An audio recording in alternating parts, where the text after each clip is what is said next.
Good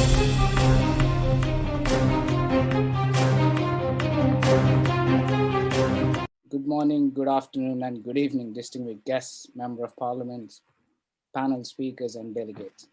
I now have the privilege to invite today's guest speaker, Lord Moylan, on impact of Brexit on UK and India, EU and India relations. Before we jump to Lord Moylan's speech, I would like to give a brief introduction about him. This is a very short and brief introduction about Lord Moylan. I have to cut short a lot of his roles and positions in the past. Lord Moylan is a Conservative peer and a member of House of Lords, the upper house of the UK Parliament. He was the former councillor and deputy leader of Kensington Chelsea Council, an officer of London Councils, and a former deputy chairman of Transport for London, as well as the advisor to Mayor Boris Johnson. This was when the current Prime Minister Boris Johnson was the Mayor of London.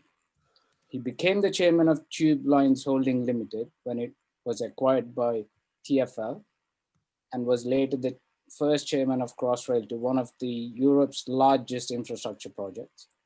He was also a non-executive director of Crossrail Limited and served as a chairman of London Legacy Development Corporation during the London 2012 Olympics and Paralympic Games. Lord Moylan was educated at Oxford Queen's College and was the president of Oxford Union in 1978, and briefly served in Foreign and Commonwealth Office primarily in South Africa before becoming an investment banker. As a member of House of Lords, he takes a particular interest in Brexit, especially its effects on relations with Ireland and Northern Ireland, and broader international relations, as well as in transport, infrastructure, and planning. Finally, he's a proud Brexiteer, believer in Brexit, a Brexit campaigner who campaigned alongside with the current Prime Minister Boris Johnson, Member of Parliament, and many ministers. Well, that's a brief introduction about Lord Moylan, and we look forward to his speech. And now I welcome him to the Zoom stage. Lord Moylan, it's all yours. Well, thank you very much indeed. And may I start by thanking the Europe India Centre for Business and Industry, chaired by Sujit Nair, and Vice Chairman, yourself, Aryan, Uday Areti. You've made yourself as an organization a really important link between two continents in promoting trade and business and leadership, especially amongst rising leaders. And can I also say what a privilege it is to be on a panel with such distinguished people as Ursa Pandalek and Adam Pustelnik and Mr. Achyuta Samanta and Priyanka Chaturvedi, who are here going to be speaking immediately after me. It's a great privilege for us all to be here, I'm sure, with such a distinguished audience. I'm going to take a very British perspective on British-Indian relations, and others will talk about the EU post-Brexit.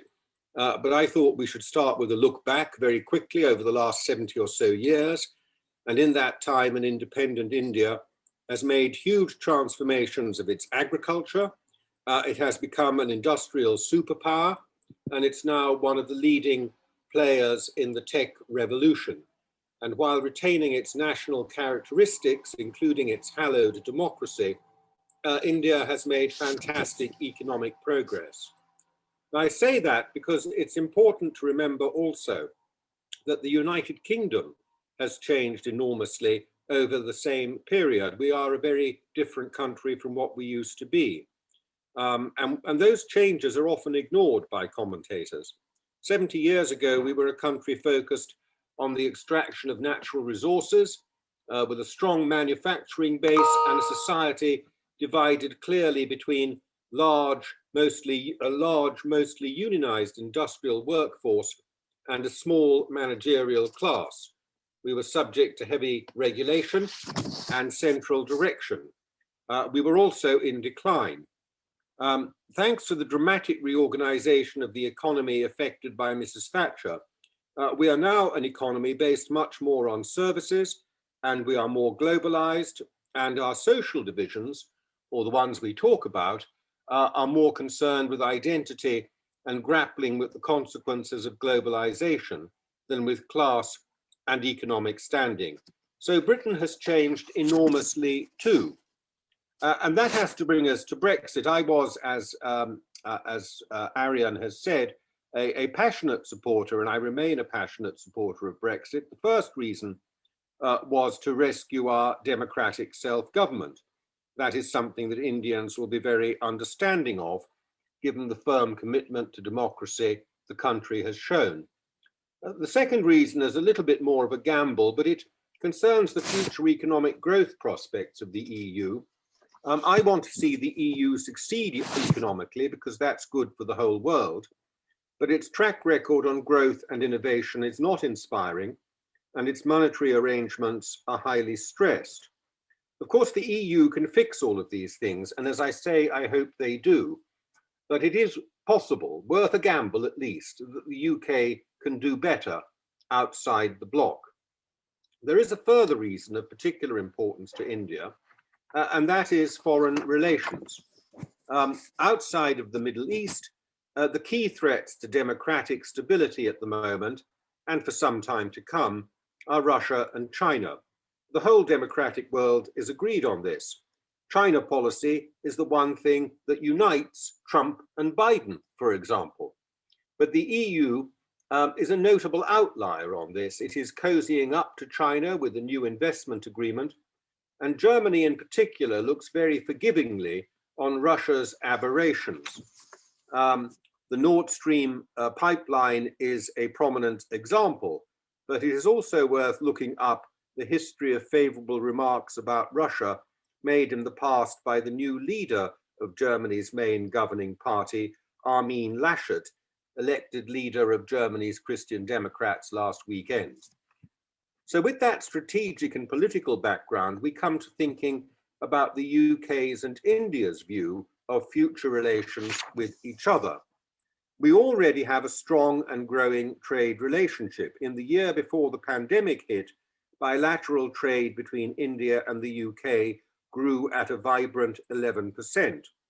Our investment relations support over 500,000 jobs in each other's economies, including many UK jobs in tech and telecoms.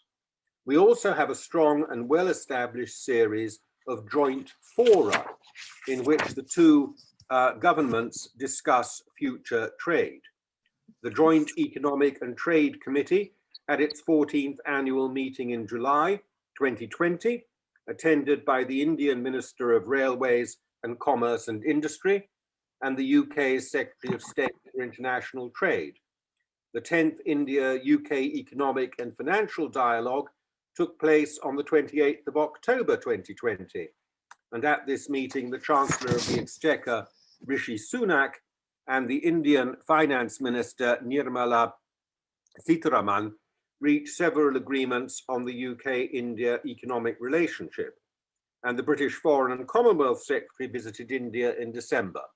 And of course, sadly, it is only because of the pandemic that our Prime Minister was forced to postpone his visit to India this month. It would significantly have been his first foreign trip after delivering Brexit. Now, of course, all of these encounters in the past few months have produced individual initiatives, the details of which I shan't bore you with. They tend to cluster in the areas of food and drink, financial services, high-tech and infrastructure investment. We have a lot to offer each other in all of these areas. The immediate agreed ambition is what is being referred to as an enhanced economic partnership, which in due course could lead to a full free trade agreement. That approach shows that the UK on its own can move fast and flexibly to make partial agreements that can achieve easy wins for both sides. And that should make it an attractive negotiating partner for India. There will, of course, be more to the many shared strategic concerns, which could allow a degree of cooperation while respecting India's neutrality. We have much that we have borrowed from each other culturally, and of course, British people of Indian descent play an important role in our politics and culture. At the moment, both countries are grappling with the terrible effects of the pandemic. Both are leading the world in finding a way out of it through mass vaccination. When that is behind us, however, I am confident of an ever deeper relationship that can be promoted and that will benefit both of our countries. Thank you very much indeed. Thank you, Lord Moylan. That's such a great, wonderful insight and opinions and your analysis on Brexit, the future relations between India and UK. Just quickly before you disappear, following Brexit, one quick question, basically. We just want to know your opinion. I know you're passionate Brexit here. Do you think India has definitely a upper hand following Brexit on the European Union? Because obviously India would directly deal with the UK in terms of a trade relationship. But would that really impact EU-India relations by any means? Because we've got a massive historic ties. We share same values. Democracy is a great thing between two nations. So what do you think? Would EU and India relations would spoil, or would it benefit, or would UK benefit a lot? Would India benefit a lot? Just to give you an insight. Oh, I don't think India's relationships with the European Union will be damaged or changed at all by Brexit. I think obviously the European Union is a smaller European Union than it was before, but it's still a very significant economic power. And I think that India will continue to work with it. I think what will be different is the manner of working compared to working with Britain, because as I said, Britain on its own can react very fast and flexibly, whereas, as most people know, I think it's fair to say, negotiating with the European Union can be, especially negotiating a free trade agreement, can be a very long and slow process because there are so many interests, so many governments, so many parties that have to be taken account of on the European side. But I don't think that India's relations with the EU are going to be less important in future than they have been in the past. And I'm sure they will flourish as well. I hope they do. I'm a great believer in free trade. All right, thank you very much, Lord Moylan, and thank you for your presence today. And we look forward to working with you in the future, and maybe possibly an India trip with Prime Minister Boris Johnson, I hope. That would be tremendous if he asked me, yes. Thank you very much indeed for having me. Thank you very much.